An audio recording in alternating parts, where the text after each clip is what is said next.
You know, every office has its, let's call them battlegrounds. But maybe the most primal, the most essential fight is the one for the break room. So today, we're going to dive into a true cautionary tale, the Great Fish War of 2026. It's a story of conflict, questionable food choices, and the desperate fight for air you can actually breathe. So the first shot fired in this war, it wasn't a sound, it was a smell. A single, absolutely devastating act of, let's call it olfactory aggression. I mean, listen to this quote from Maya in marketing. She said, "That smell is a crime." And you know what? She was right. This wasn't just some bad smell. Oh no, this was an invading force.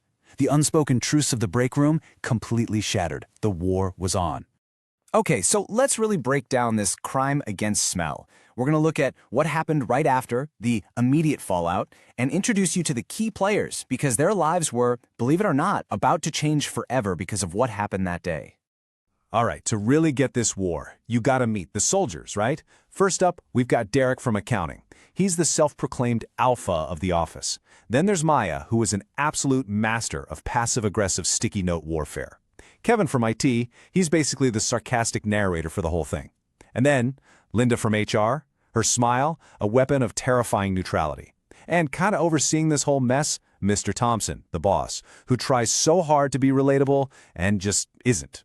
So yeah, in this break room, everyone's a suspect. So while the boss, Mr. Thompson, is trying to spin this as some kind of lunchtime camaraderie, Kevin from IT just nails the feeling on the ground. He says it's not camaraderie, it's biological warfare. And that's exactly what it felt like. The shock just turned into a real crisis. The battle lines were drawn, not on a map, but in the very air they were all breathing. And you know how these things go. One little act of aggression, it never just stays there, does it?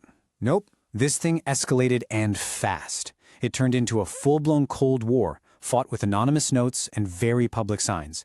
And this cloud of suspicion just descended on the office. A cloud that, smelled a lot like twice reheated salmon. And then, a break in the case. The first piece of actual hard evidence. Just a simple sticky note left right at the scene of the crime. But the crucial part? A single damning initial. K. I mean, it seemed like an open and shut case, right? Suddenly, all eyes turned to one person, Kevin from IT. But wait, our prime suspect? He had a surprisingly solid alibi. Kevin's denial was, it was just so Kevin, totally believable. And this didn't solve the mystery at all, it just made it way deeper. Because if K wasn't Kevin, who was trying to frame him? The plot, much like the smell, was definitely thickening. So, with the official investigation going nowhere, some anonymous vigilante decided to take matters into their own hands. This sign just appears right above the microwave. A clear attempt to lay down the law.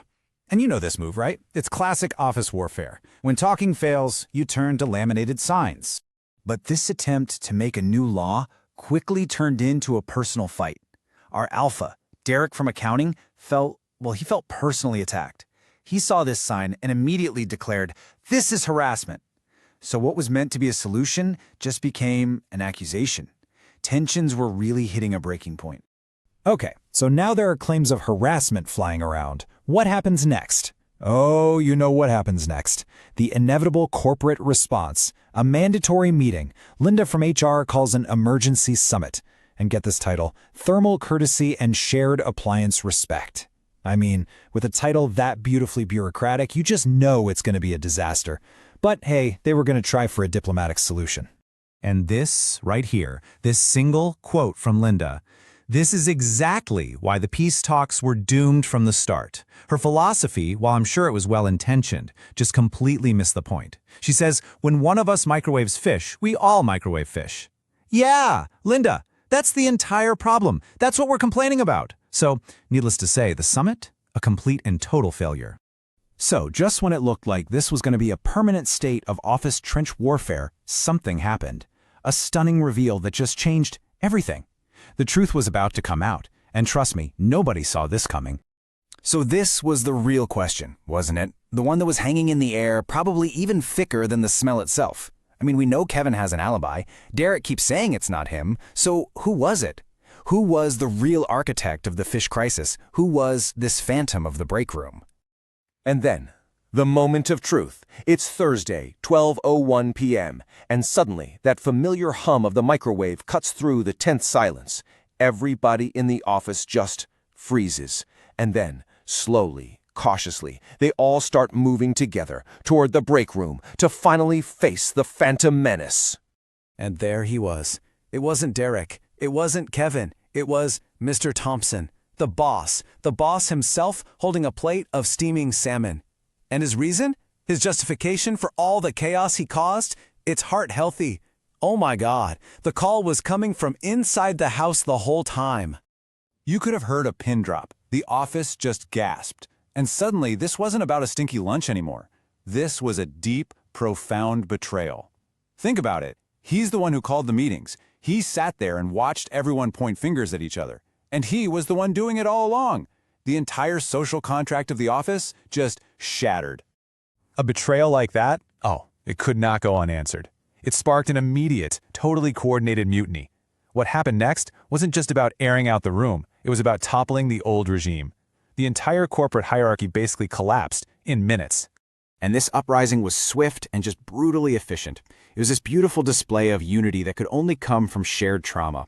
Derek immediately opened every single window, seizing control of ventilation. Maya turned on a whole fleet of desk fans. Kevin went right for the source and just unplugged the microwave. And Linda, the ultimate enforcer, got to work drafting the formal policy, the terms of surrender.